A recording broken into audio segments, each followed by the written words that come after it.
भारत माता की, भारत माता की, छत्रपति शिवाजी महाराज की, छत्रपति शिवाजी महाराज की, वंदे वंदे वंदे।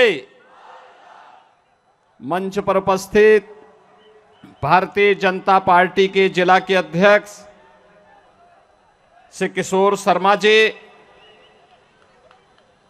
उप महापौर श्री हंसमुख गहलोत जी, महायुति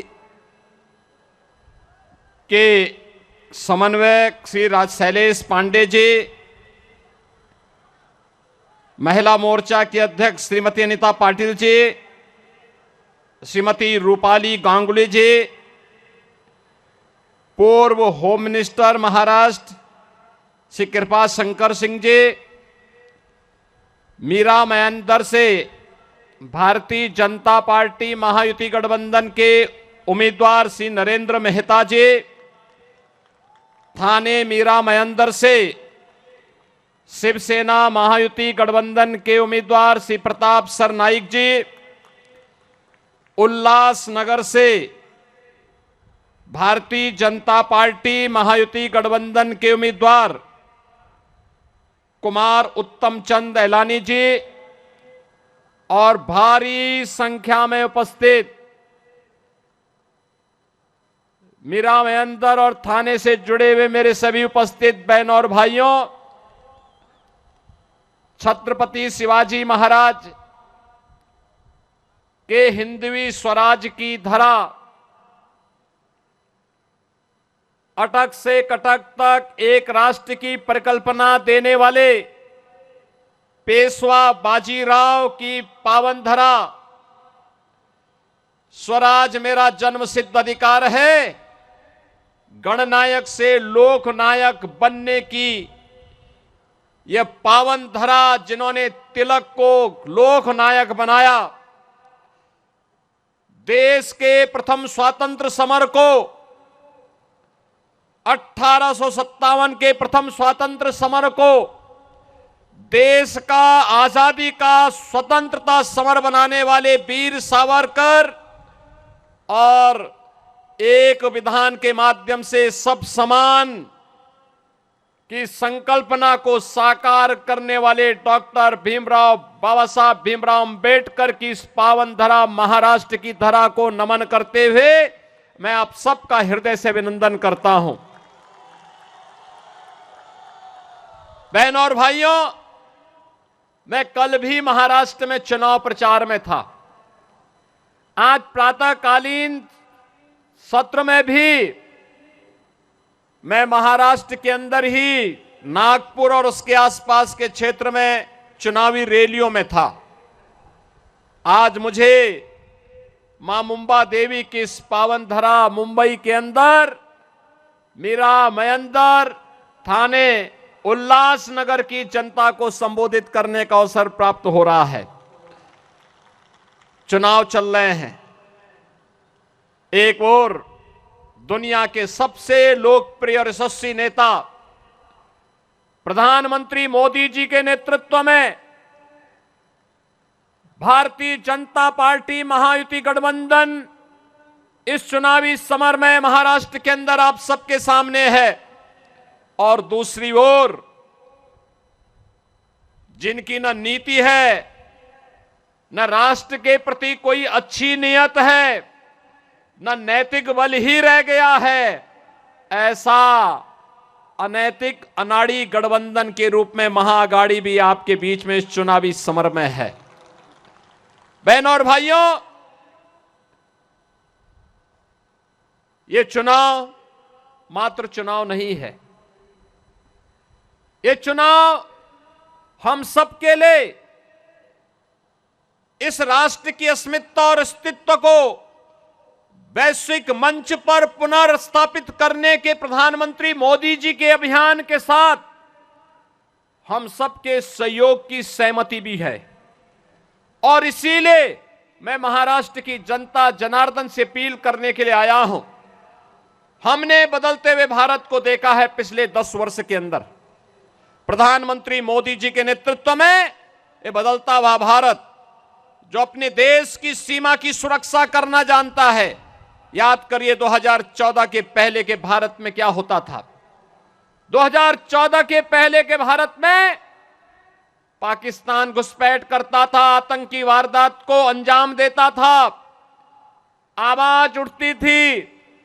कांग्रेस नेतृत्व की सरकार कहती थी कि बोलिए मत, पाकिस्तान से संबंध खराब हो जाएंगे।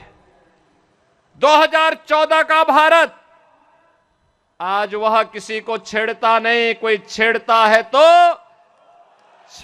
छोड़ता भी नहीं। आज तो भारत की सीमा सुरक्षित है, दुश्मन घुसपैठ नहीं कर पाता है, आतंकी वारदात को अंजाम देने नहीं दे पाता है, बल्कि एक और भारत अपने 80 करोड़ लोगों को फ्री में राशन की सुविधा का लाभ दे रहा है और दूसरी तरफ पाकिस्तान 23 करोड़ की मात्र आबादी वहां वह भी भूखों से मरने के लिए तड़प रही है। बहनों और भाइयों, देश के अंदर आज सुरक्षा का वातावरण है। आतंकवाद की जड़ कश्मीर की धारा 370 समाप्त हुई। कांग्रेस अभी फड़क रही है कि इसको फिर से लागू किया जाए, लेकिन प्रधानमंत्री मोदी जी ने कह दिया है कि कांग्रेस की 4 पुस्त भी कश्मीर में धारा 370 को फिर से लागू नहीं कर सकती।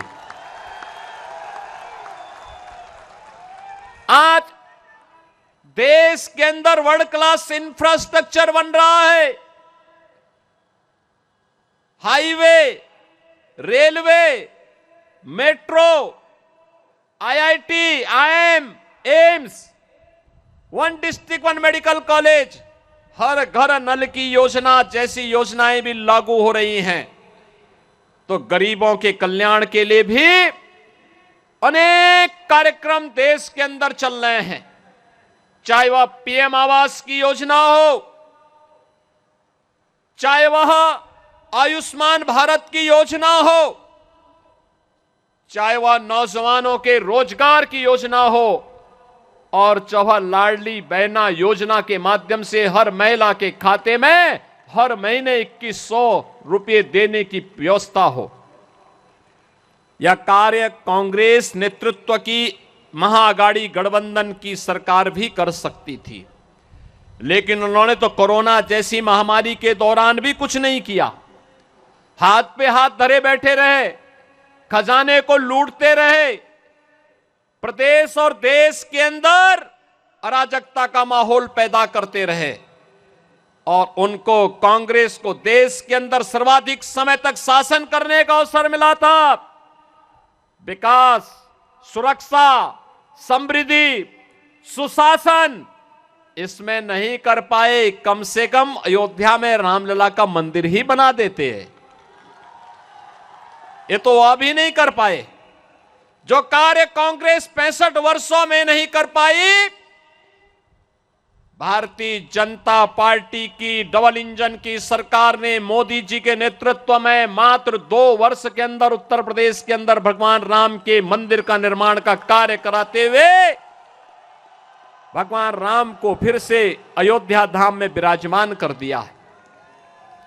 बहनों और भाइयों, मैं पूछना चाहता हूं, कांग्रेस को अगर आपकी चिंता होती, आपकी आस्था की चिंता होती, अयोध्या में राम मंदिर का निर्माण ये भी करते।